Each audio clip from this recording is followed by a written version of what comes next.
How are we doing, guys? Today we're going to be making a bow tie spline or a butterfly spline. It's actually the exact same joint. And I was thinking this morning, I've never really come to a conclusion on which term I use more. So butterfly or bow tie, both are the same. But the purpose of a butterfly or a bow tie spline is to stabilize a crack. I've got a board right here, and it's got several cracks running the length of it. And over time, as this board expands and contracts seasonally, with humidity and changes in the weather and things like that, these cracks are going to have a tendency to expand, run farther, and essentially just get worse. So the idea is that we're going to insert some bow ties across the opposite direction of the grain to help stabilize that crack and not allow it to pull apart.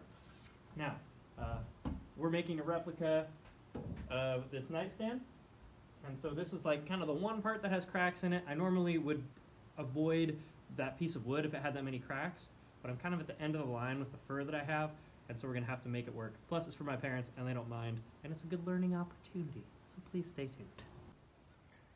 First thing you're going to want to do is get a piece of wood that you can make some splines out of.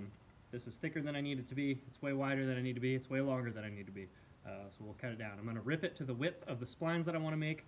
Let's make them, I don't know, an inch wide. It's pretty arbitrary, not super crucial how big they are. Typically, I would use a contrasting piece of wood and make them kind of an accent or decoration or whatever, but since this is going to be going on the inside part of this nightstand and you're not really going to see it very much, I'm actually going to make it out of the same type of wood and try to make it a little bit more hidden. Alright, I've got my 3 blanks that are going to become splines. Got them cut to the width and length that I want them, and now I need to make them into a bow tie shape. I'm probably going to find the center point and use some math to actually make them somewhat symmetrical looking, but I've done this lots of ways. Sometimes I'll just draw it in by hand. The dimensions of this aren't super crucial. It's more important that you have a bow tie shape and that it fits into the socket really well, which we'll talk about later. So, but for now, I'm just going to make them look pretty. Alright, here's the layout of my butterfly.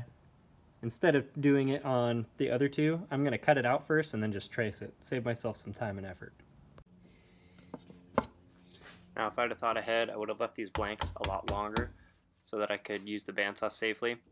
I didn't, so I'm having to use a mallet and a chisel.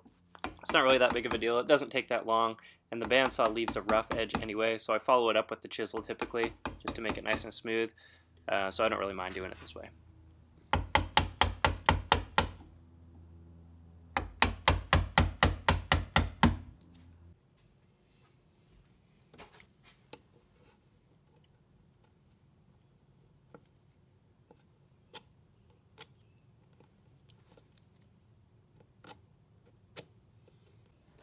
Alright, I've got these cut out.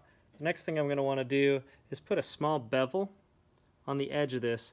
That way, when I put it into the hole we're going to create, as we pound it in, it's going to get tighter and tighter. I'll show you how I do that right now. Alright, simply just going to turn my chisel slightly, kind of reduce this at an angle.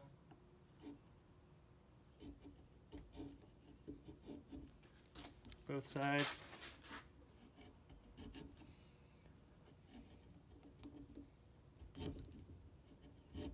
Need a pretty sharp chisel for this. Fortunately, I just sharpened this one, so it's in good shape. This is kind of the time to clean up the middle corner of your butterfly. Sometimes they turn out a little funny, especially if you make them by hand. All right, that looks good. We'll do the other side. We got to make sure we have the bevel going the correct way when we do the other side, or we'll be in trouble. Notice I'm not using a mallet for this. I'm just simply cutting it by using my body weight.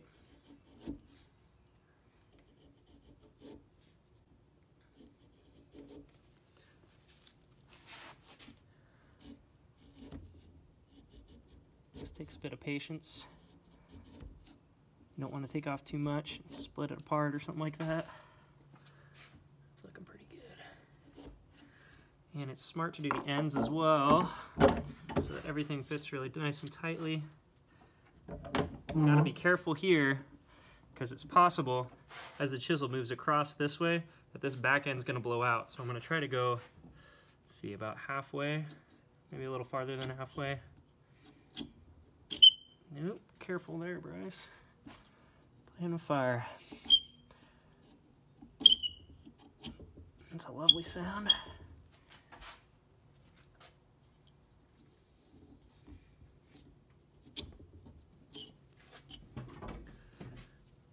You could do this by sanding as well. The ends probably be easier, but we're getting it done.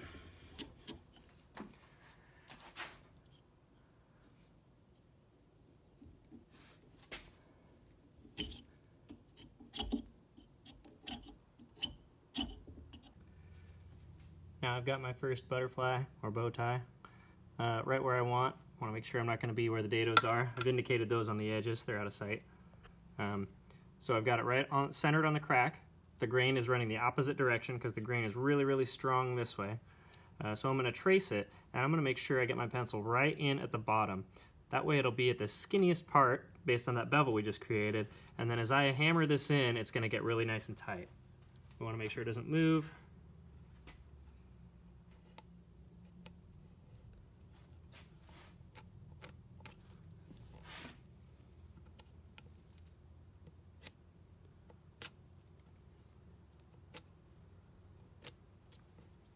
There we have it. That's the hole we're going to create now with a router and a chisel. Alright, here's the router we're going to be using. You might have seen it in a previous video, but I've got the plunge base on it now.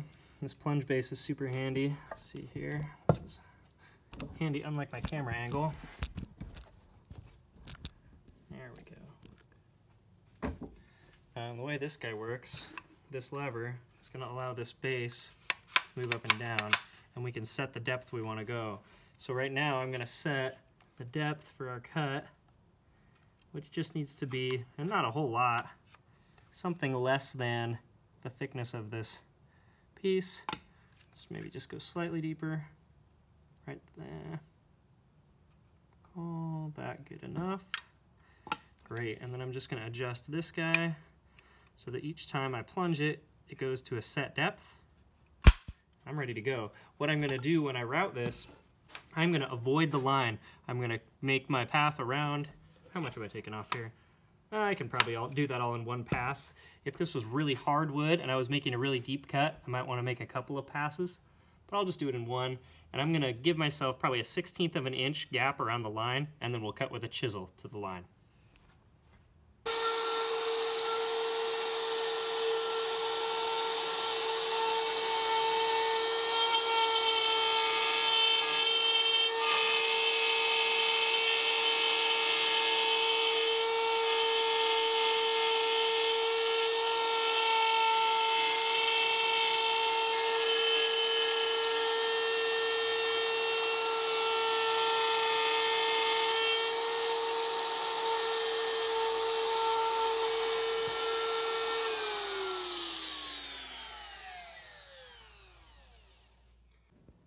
Alright, here's what we're left with.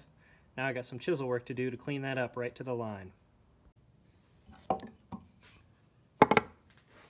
First I like to just press the chisel into the wood, kind of score a line, indicating where I want to chop to later.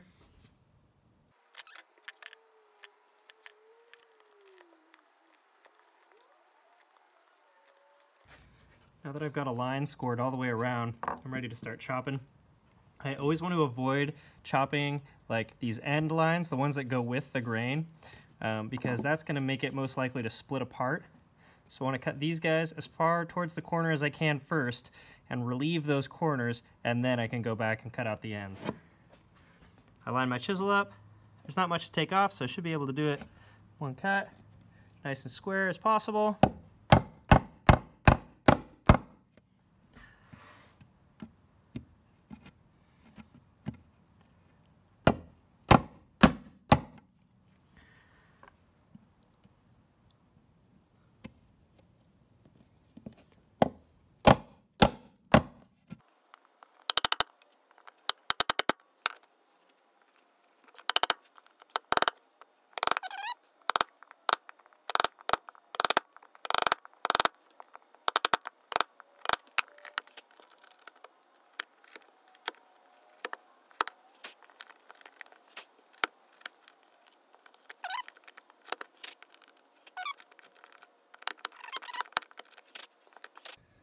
All right, I'm pretty satisfied with how it's going to go together. At this point, I'm going to put a small amount of glue in the bottom just to hold it in place in case there's any chance it shrinks and, you know, doesn't want to fit tight in the future. But really what's holding it is going to be the tight fit. So the glue is just kind of for fun. We'll put some glue in, we'll hammer it in tight, and then I'll use a hand plane to bring it down really close to level with the surface of this, and we'll sand it flat.